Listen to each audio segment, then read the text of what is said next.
Nolēmām veikt izmēģinājumu eksperimentu. Mehāniski pamēģināsim iznīcināt ilgadīgās nezāles, tā, lai lauku varētu izmantot dažādu dārzeņu audzēšanai šajā pat gadā. Lauku apstrādāsim ar kvikviņu kultivātoru vairākas reizes pēc kārtas. Pēc apstrādes mēģināsim atlikušās nezāļu saknes novākt no lauka, tā, lai atlikušās dzīvās nezāļu saknes netiktu iefarēzētas zemē. Jāpiebilst, ka šajā laukā dominē vārpata. Pirms darba veicam gultņu ķēdes eļļošanu. Kā redzams, iekārtas uzbūve ir gana vienkārša un saprotama.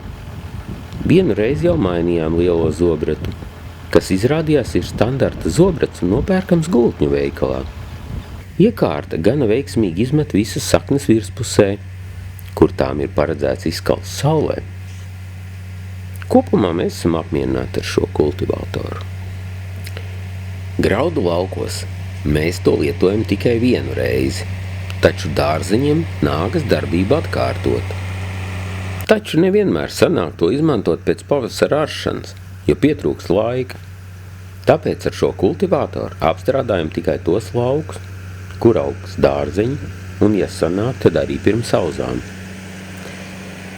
Ziemas kviešu lauku arī kultivējam ar kvikviņu kultivātoru, taču augustā pirms sējas saule vairs nav tik intensīva, un, ja gadās lieti, pasākums nav īpaši efektīvs.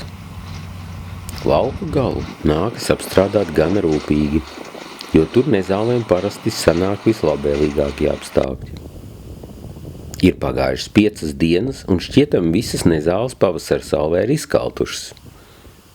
Taču, ja paskatīsimies uzmanīgi, saknes, kas ir bijušas apsaktas ar augsni vai ar citām nezālēm, ir zaļas un dzīvelīgas. Atļāvām nezālēm atkārtot augt 2 nedēļas. Tās atkal ir atpakaļ, un mēs atkārtojam kultivēšanu. Kā redzams, kultivātors savu ir padarījis labi. Pēc 3 dienām drošības pēc apstrādājam lauku vēlreiz. Lai arī šķiet, ka nekā zaļa uz lauka vairs nav, vēl viens brauciens var palīdzēt apmainīt virskārtā esošās nezāles pret tām, kas ir bijušas aizēnotas. 2 dienas pēc kultivēšanas nezāles atkal ir šķietami izkaltušas, taču augsnes virskārte tagad ir pilna ar sakaltušām nezālēm. Tāpēc nolēmām pamēģināt tās novilkt nost no lauka recēšām. Ideāli tas, protams, nesanāca, taču lielu daļu izdevās novilkt uz malu. Nākamā operācija ir nezaļu savākšana kaudzēs un to dabūšana prom. Lauku nolīdzinājām un sagatavojām sēšanai. Secinājumi.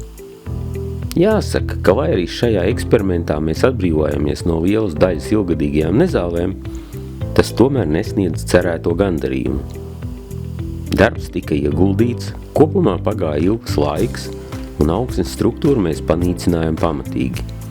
Īpaši grūts izrādījās mēģinājums novākt nezāles no lauka. Neskatoties uz vairākiem atkārtotiem braucieniem ar recēšām, novākt izdevās apmēram 40% no kopējā sakņu daudzuma. Kā arī to savākšana ar rokām lauka galā nebija viegla. Šis process aizskavēja sēju. Protams, var lauku atstāt papuvē un apstrādāt lauku ar kvikviņu kultivātoru kādas 4 vai 5 reizes, taču tad ir pazaudēta vesela sezona. Šobrīd tomēr atgriežos pie secinājuma, ka vislabākā metode ir sēt griķus 2 gadus pēc kārtas, kas pamatīgi novāc nezāles dabīgā veidā. Dažus dārzeņu laukus mēs šādi esam attīrījuši no ilgadīgajām nezālēm. Taču 2025. gadā tie aplūda un raža bija zema pateicoties plūdiem. Nāk jauna sezona un cerams šogad viss izdosies daudz labāk.